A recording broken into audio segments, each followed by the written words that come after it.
Starting any new business is always a challenge, and even selling on Amazon is going to be difficult. Now, my Amazon journey is not roses. There are issues, and you know what? Right now, we have been in decline, and I want to share with you what the problem is and what we're doing to resolve it. So stay tuned.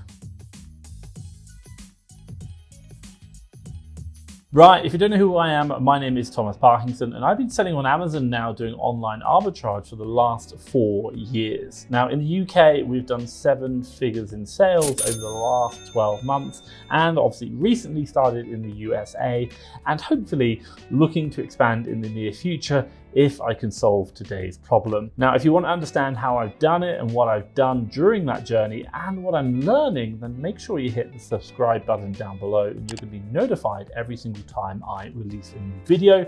It's going to help you as well from my learning. So first things first, let's give you a bit of history. If you are new to this channel, I've been selling on Amazon, like I said before, in the UK for the last 4 years, and also as well in the USA we've recently started, and I run FastTrackFBA, and across all 3 businesses we have more than 50 VAs. Now these guys work in the Philippines and they do an amazing job, and I couldn't do what I do without them.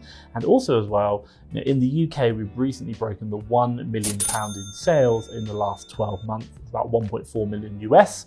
And also as well, I've been able to do that whilst traveling the world. Right now I'm in Mexico City, meeting new people. Now, with my years of experience, you should say, and also learning and failures, I'll say, well, I decided to start selling on Amazon USA. And right now, I think we're in about our 4th, maybe 5th month in selling in Amazon USA. And I think year to date, we've made about just over $80,000 in sales. So, I'd like to think that's quite a good amount of about 5 months, should we say. Now, as we continue selling in the marketplace, we've been encountering problems on our Amazon USA business, which, should we say, unfortunately has affected sales and caused us to be in decline. Now, you might be asking, why is this important to know? Well, look, as an Amazon seller, you might want to prevent, should we say, this situation that can badly affect your sales from happening to you. And if you want to know what happened in our business, then what I will say is stay tuned to the end, because I'm going to share with you what the issue was, what we encountered, and also what we learned from it. So hopefully it's going to help you in your business spot the same problem. So stay tuned.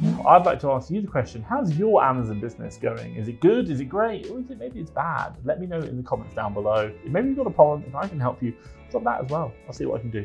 Let me know in the comments down below. So this leads me nicely on to chapter number 2. That is what actually happened to my Amazon USA business. To give you a rundown, first of all, I'll share with you what we've been doing in the past, which is the past month. And then second of all, what I'll talk about is my actual Amazon business. And third, what we did to resolve it. So let's go through it now. Okay, so first things first, what have we been doing in the past few months? Well, look, quite simply, we've been growing our business and I've been really happy. And what I'll do is I will share a revenue graph. Now, when we came into September, actually, if you look at the individual, like the daily revenue, you can see that while it's not consistent growth, if you were to draw a trend line, there's a lot more sales at the back end of the month than the beginning of the month. So what are we seeing? Well, we're seeing obviously that sales are increasing over time. Now, what I will do for you is I'll share another graph, which is for the exactly same daily sales revenue, but for October, and I'll share that here. Now, if you look at that, that is like the polar opposite of what we were seeing in September. We started the month off okay, kind of like 500 to 1,000 a day, pretty happy with that. And then it just started dropping down, down, down, down, until the end of the month when we started solving some of the problems. That is what I want to talk about. I want to talk about what's happened there.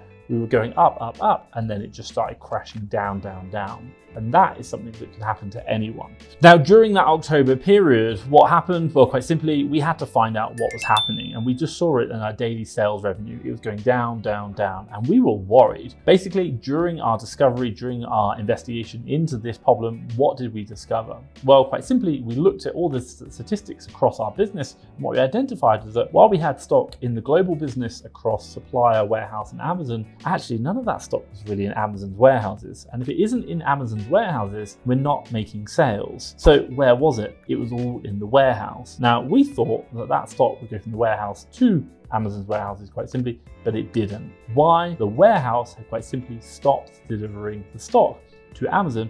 And why was that? Well, quite simply, we weren't paying for the actual warehouse. We weren't paying the warehouse for the service they were doing. And we didn't actually figure this out for about 3 weeks, meaning we had a 3-week delay in all our stock just being backed up in the warehouse before it shipped into Amazon. Now, after learning about this issue with the warehouse, what did we do? Well, first things first is we contacted the warehouse to find out about what happened. And then during that investigation and learning about it, what we understood is that with our warehouse, they needed us to pay the invoices before they released the goods through UPS to get to Amazon. We didn't realize that. We'd been paying them kind of like weekly, and then the admin team had moved to a monthly payment schedule, but we didn't realize how much that would actually impact. So as a result, we immediately paid those invoices and got all that stock shipped. The net result of this is, you can see, if you remember looking at October revenue, is doing slow, and then it just went straight up. Why? Because all that stock landed. But what also happened is then the warehouse shipped out the goods. Now, the one thing you ought to consider about Amazon US versus, should we say, Amazon UK, there's a little bit longer lead times or delivery times from going from our warehouse into Amazon's warehouses and checked in,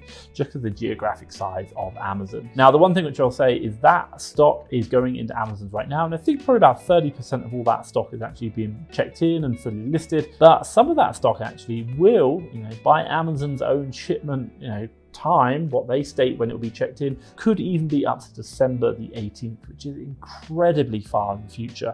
And that is a super long time. So that is our issue right now. We've just got to, I hate to say it, wait and get all that stock checked into Amazon, and hopefully the sales will come back up again. Now, this leads me nicely onto chapter number 3, what have we learned? After experiencing that massive delay, which caused huge problems in our business and in our shipments, our failure to pay the warehouse and also not investigating quick enough, we have learned to pay immediately after every single shipment. Instead of collecting them all and paying them weekly or even monthly, we're just going to get them paid literally straight away, because we want to get that stock moved as soon as possible. Now, in addition to that, what we have done is our purchasing manager is to undergo further training to understand the business model. Where does the money go? Actually go from the bank account to the supplier, convert into stock, and then stock goes into the warehouse, and then warehouse into Amazon, and then it gets sold, and then it goes into Amazon disbursement, and then back into the bank account. And by knowing this and by understanding this model and understanding where all the money or the value of the assets are at any one point, we can avoid overlooking certain stages of that process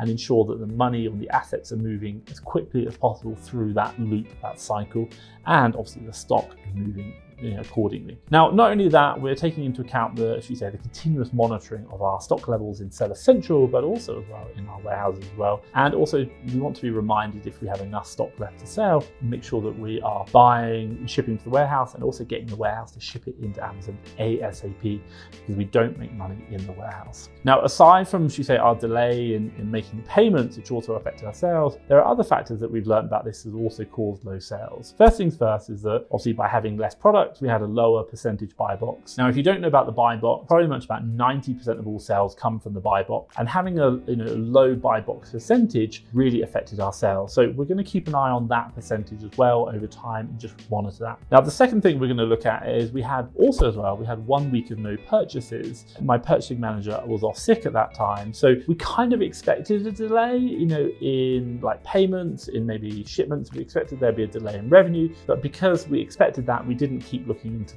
the problems. So we are oversight, should we say. So not only with the delayed payments and the shipping of products, also having a lower buy box percentage, and also as well having no stock in Amazon's warehouses, also as well us expecting a reduction in revenue because the purchasing manager was off sick for a week but we didn't purchase. This all added up and compounded to the fact that we experienced extremely low sales, where it just went in decline, and that caused a real problem in our business. Now, the final thing which I'll say, while we have a lot of reporting in our business, we didn't actually spot this problem that there was stock stuck in the warehouse not shipping to Amazon. So the one thing we are going to start looking at now is the number of shipments we've currently got being created and the total number of units in those shipments. And what we're going to do is track that over time. That's going to help us understand that, how many shipments have we got going from the warehouse to Amazon, and also how many units. And if we're seeing a big change in that, i.e. it's building up, then we're going to say, well, there's something not right here. So we can investigate it further. So hopefully that's going to help us identify going forward. So another top tip there. Okay, so today I'm talking about problems in my Amazon USA business. And you know what? We all have problems in our business. This is just part and parcel of business. But what happened? Well, at a fundamental level, the stock, the deals, the opportunities to buy low to sell high got stuck in the warehouse. And as a result, we've ran out of opportunities within Amazon to resell or sell to our customers, and obviously to make revenue and profits. Well, it means if you don't have the right number of deals in Amazon's warehouses to sell, you're not going to be making sales and not going to be making profit. Whether they're stuck in the warehouse, you can deal with that quite easily, but one of the most common problems most people have is the fact they just don't have enough deals in the first place. Now, if you are struggling for deals and you want to find more, do check out FastTrackFBA Leads. This is a service I created whereby we have a team of sourcers sourcing for deals in the UK and the USA. What are they doing? They find every single deal, they put them onto our web platform. You come in, you buy tokens from us, and then quite simply, you get to browse every single deal that we found. When you find the deals that you like, they work for you and your business, certain categories, certain profit metrics, ROI, sales per month, doesn't matter. You find the ones that you like, then you exchange those tokens for those deals and you unlock them and you get access to the supplier and the Amazon ASIN. Buy low, resell high. It's a completely game-changing way of finding deals, looking for deals, and it puts the power back into you. You only buy the deals that you want and only when you want. If you want to know more about FastTrackFBA Leads, check out the link down below. I will drop down there. That's FastTrackFBA Leads. Okay, so that leads me nicely onto my fourth chapter, which is top tips for you. So first things first, number one, what I'd really recommend is monitor your stock and make sure to replenish it. I can't stress that enough. Monitoring your stock and replenishing your products is a super important part of not running out of stock. And again, having no stock, like I saw, obviously no stock in Amazon, caused no sales. Now, the second thing is, obviously I hate to say this and it's really embarrassing, pay the warehouse immediately. And I think what's the important point here? Number one, communicate with your warehouse, understand how they operate, what's going on. And if you've got a warehouse or a prep center like me, you've got to really understand. And also make sure that you need to know what happens when the payment schedule, but also as well, what happens if you don't pay. For us, we didn't really understand that and my team took it, delayed the payment and as a result, it delayed our shipments. So get the warehouse paid as soon as possible and understand their payment schedule. Now, number three, the one thing that I really liked about this, we learned about it, is watch, analyze and record and track your buy box win percentage. Why? Because considering that 90% of all sales happen through the buy box, if you have a high buy box win percentage, you're probably gonna make more sales, and more sales mean more revenue and more profits. But if your buy box percentage is in decline, it's a big factor in saying that actually there is something you need to check, something's not going as expected. So you can go into more detail and looking at that. It's a very good metric to analyze. And I'd probably say number four, finally, start tracking where your stock is. I talked about it previously where you go from the bank, the money, the assets go from the bank to the supplier, to the warehouse, to the Amazon warehouse, to the disbursement, and then back into the bank again. And we repeat that cycle. By understanding where your assets are, and ideally they need to move from the bank to Amazon's warehouse as quickly as possible, is going to help you understand what's going on. And for us, they got stuck in the warehouse, and as a result, we didn't know that. So track where your assets are at all times. I think that's a really big learning and certainly something that we're going to do as well. Now, what I will say is that after learning about, should we say, our experience, and it's quite embarrassing to be honest, what you might want to consider is the three things to check if you're having slow sales. I will drop a video around here or a link to that video. Check that out. It's going to help you as well, especially if you're watching those buy box percentage metrics. But hopefully you've enjoyed this video. If you have, give me a big thumbs up. And hey, if you want to see more videos like this, hit that subscribe button down below. But for me, Thomas Parkinson and FastTrackFBA, thank you very much.